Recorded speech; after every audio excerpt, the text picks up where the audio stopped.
What is going on, my YouTube family? Welcome back to my channel and welcome back into another video. In today's video, we're going to be talking about my experience with the home sleep apnea test. And this video, I'm planning on sharing why I had to get the test, also the process and what it was like, and then discuss the results at the end of the video. But before we get into the video, I'm gonna let you guys watch this video while I recorded during the process and the same night that I did the sleep study. Good evening, everyone. Well, if you're watching this video, I know what time it is, but right now for me, it's good evening. It is about midnight. Try to get as sleepy as possible before putting this on, and I'll probably wait a little bit longer before I turn on the machine or the watch, I should say. So then, before going to sleep, right? So as you can see, my finger right now, I have this little thing on. That's part of the mechanism of how this works. I will say though, it is tighter than I expected, and I'm just a little concerned throughout the night that I don't get enough blood flow to my finger. You know what I mean?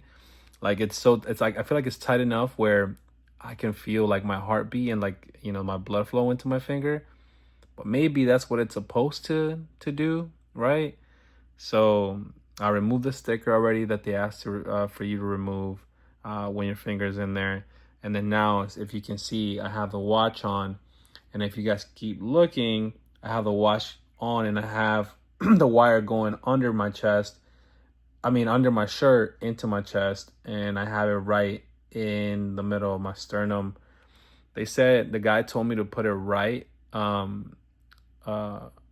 I guess where my sternum begins, right under it, right? Not above it, just right under it.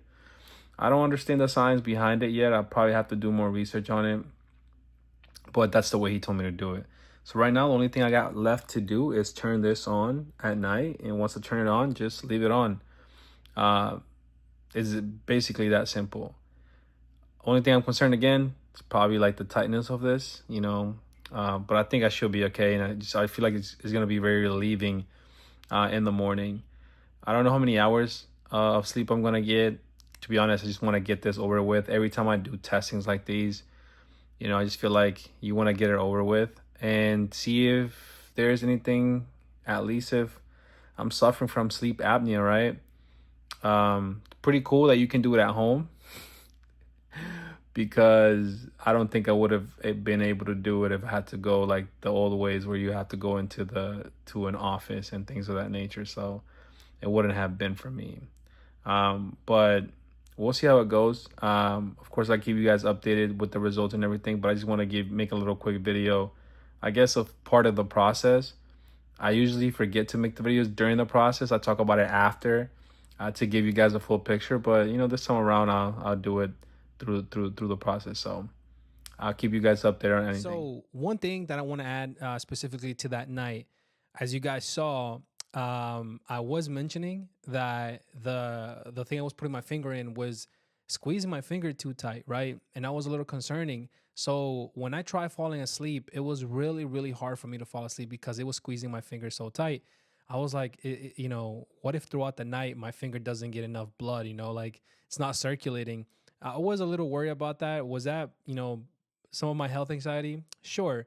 But it actually felt really, really uncomfortable. Like it's not comfortable to fall asleep. So I remember probably falling asleep for like an hour and some change.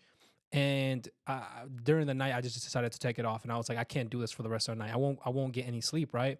So the next day I went and I told the guy who was giving me my test and the directions on how to do it and how to take it. I told them, I was like, hey, listen, I didn't get that much sleep. And I wonder if I can just do it again, maybe try it on my pinky finger, because obviously my pinky finger is smaller. And he was like, all right, well, let me check if we have data to see if I was doing it right. And I was doing it right. There was some data. I think I slept maybe tops like an hour and a half, probably between an hour and a half and like 2 hours, which to me, there was data, but I wanted to make sure that I slept longer because if I have something, I want to make sure that I catch it, right? So he sent me back home, and this time around, I tried it with my pinky finger. So during that weekend, I did the test again, and I did it on my pinky finger, which was much more comfortable. Now it was still tight. I still felt pressure, but it was um, not so bad where I couldn't fall asleep. And that it was like something I was like, okay, well, this is a win. I'll take that, right? So I think I ended up sleeping for about 6 hours that day, and I made sure that I slept just how I would sleep um, during a regular night, right? Not using my reflux pillow, not really lifting my head up too much. Just a regular, good old night sleep, right? I sleep on my sides typically, so that's how I slept. And I tried to do the best could, not trying to move the device as much or just trying to kind of bother it. I don't want to tamper with any data and stuff like that. But eventually, I know everything came out pretty well. I turned it in, and they said it was going to take a couple weeks to get my results back. But in reality, it took probably less than a week for me, and I got my results. The doctor got my results and also my ENT. So during the holiday season, I ended up really getting really sick. I've talked about this in my other videos, and I've been suffering from a lot of tiredness, fatigue. I know my testosterone levels are really low, and I got tested for that, right? I got blood work done and stuff like that. And one of the reasons that my general doctor was like, there's typically two reasons as to typically two reasons as to why a man might be tired. That's because either you're not sleeping well, you might be suffering from sleep apnea, or your testosterone, right? If you have low testosterone, which I do, then it can cause you to feel tired throughout the day, even if you're sleeping right, right? Some of the things that you can do for like sleep for testosterone is, lifting weights and working out, eating healthy, all that good stuff, even sleeping well. Well, with me, I haven't done any of that because I've been suffering so much from my health. So, exercising or even lifting weights and things, staying really active hurts and bothers my chest because of everything that I've gone through with my GERD, my reflux, my surgeries, and all of that. And then on top of that, I'm not sleeping the best, if I'm being honest. So all of that's been affecting me. I had a concern. I went to my physician, and he suggested for me to get one. I was already going to see an ENT because I've been having trouble with my nostrils. I got sick over the winter break, and ever since then, I have not been able to sleep through, not been able to breathe through my nostrils, which is very uncomfortable. And I've never had this experience before. I'm assuming it was because of the upper, upper respiratory infection that I caught over the holidays, but I'm not sure.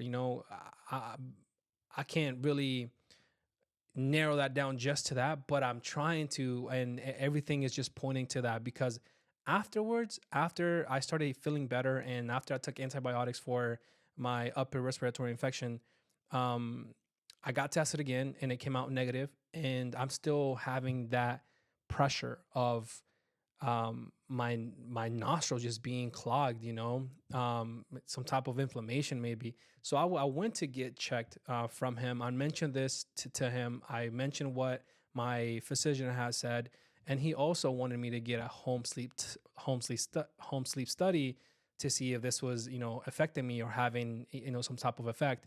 I love the fact that I am able to do a home sleep study at home. I know it says in the name, right?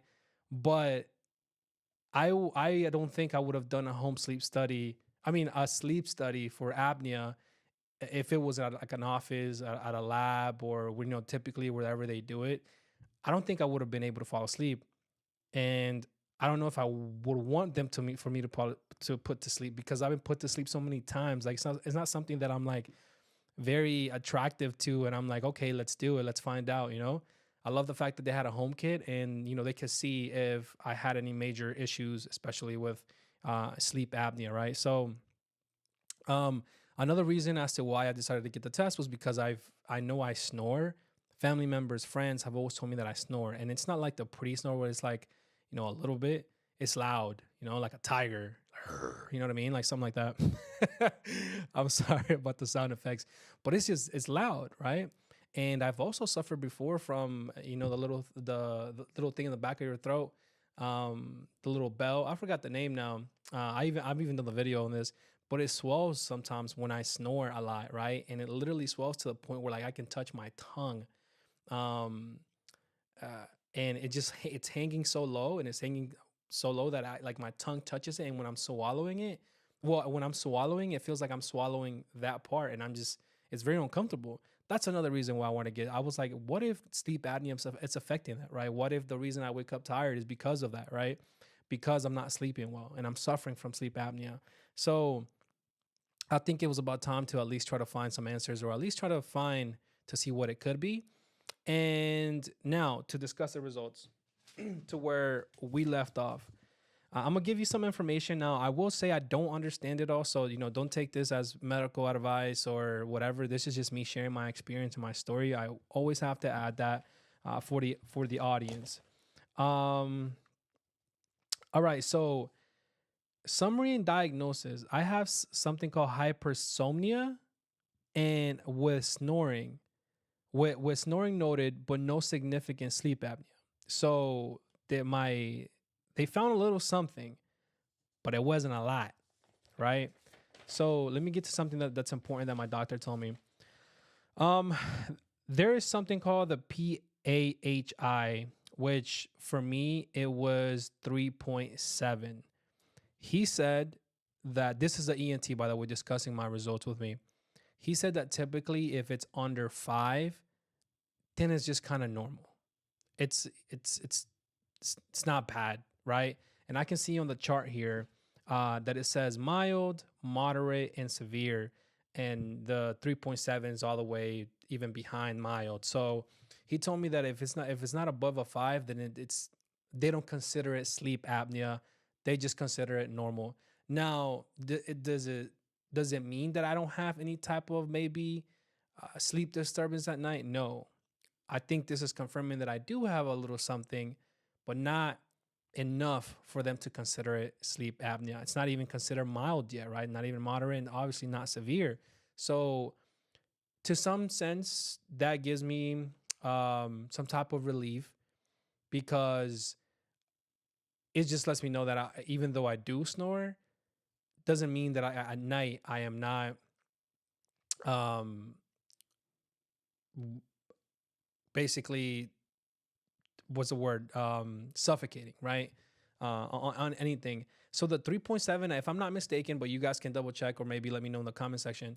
The 3.7 essentially means that 3.7 times out of an hour, I am waking up. What's the word he used? Suffocating, or a lack of oxygen or something like that. Like I'm waking up because of there is an episode that happened 3.7 episodes during the hour that I'm not receiving oxygen while I'm sleeping. Does that make sense? So I'm waking up, right? Obviously, if you guys understand, sleep apnea is when you have sleep apnea, that means like when you're snoring or breathing or sleeping, you're not breathing, you're not bringing in air, and you end up waking up, and sometimes even with headaches because of it. So that is like one of the best ways I can explain it, but do your research. Other things that I guess that will be interesting for you guys to see. Let's see. The oxygen saturation had a mean of 96, which is, I'm assuming that's good. He didn't mention anything in regards to that. Also, my pulse. This is really cool. My pulse during sleep minimum was 45. So that means I guess the lowest my pulse went, my heart rate was to 45, which is actually not bad. I'll take that because it means my heart's resting, right? Maximum though was 105. I don't know what, I didn't feel it went up to 105. I don't know if maybe the sleep when I got up, because my heart rate really does increase as if I had POTS when I get up from bed and I go to the restroom to pee. And it elevates a lot. I don't know if that, they took that into consideration, but 105, which I'm pretty sure it wasn't for a long time because I would have felt it. I would definitely, especially at night. So the mean was 59. And for the most part, I mean, the rest of the charts, they just showing me more data that, to be honest, I don't fully understand on my end. I think this is just more for them. And when they see all these results and these tests, they are basically trying to more information, but he didn't mention anything in regards to that. the main thing he mentioned was the 3.7 and the amount of times I'm waking up with that lack of oxygen. But if you guys have a question in regards to my test, ask me on the YouTube section in the comments from that if you had the specific test, and I can just share my information with you guys. I don't know specifically what you guys will be looking at, but I can just look at my test and just try to give you some answers when it comes to that. I will add though that I am still trying to look for answers when it comes to this part of my my nose, my nostrils, and stuff. The ENT suggested a surgery. He didn't really fully say like, hey, you need it, you should do it. But it's more like, hey, it's there if you feel like you need more relief from your nose. I told him at the moment, let's take 5. Let me try to find some home remedies. Let me try to continue to see what else I can find, because I have been suffering from so much. I mean, to the point where I feel like this is causing a lot of neck pain, shoulder pain, because I'm having to use like secondary muscles when I feel like I can't breathe, right?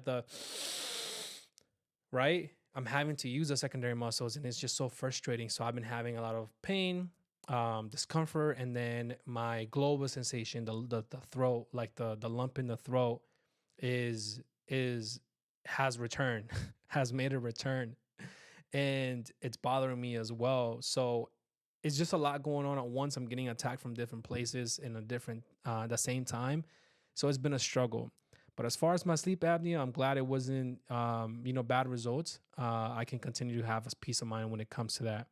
I will probably, during the video when I'm looking at these, what I'll try to do is I'll try to go online, look at my sleep test, record it, right? Screen record it, and then probably add it to the part of the video so you guys can be looking at what I'm looking at in the same part of the video, so we can be on the same page, and you guys can also look at my test if you have any questions, right? I'm not shy about that. So, but yeah, guys, that was my experience with the home sleep study. I had to return it. It was simple. There's YouTube videos that you can watch for directions if you need it.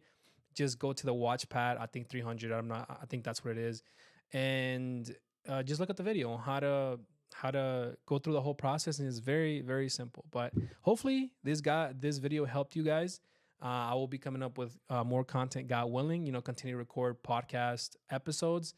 By the way, I do have a podcast, so don't forget to subscribe to the podcast. And my YouTube is the same it's the same channel, but I do have a podcast playlist if you want to listen to, whenever you're bored or something, or you want to know more information about your boy. But thank you guys for the love. Thank you guys for watching. Hopefully this video was informative and it helped you in any way possible. See you guys on the next one. As always, paz y amor, familia. Deuce.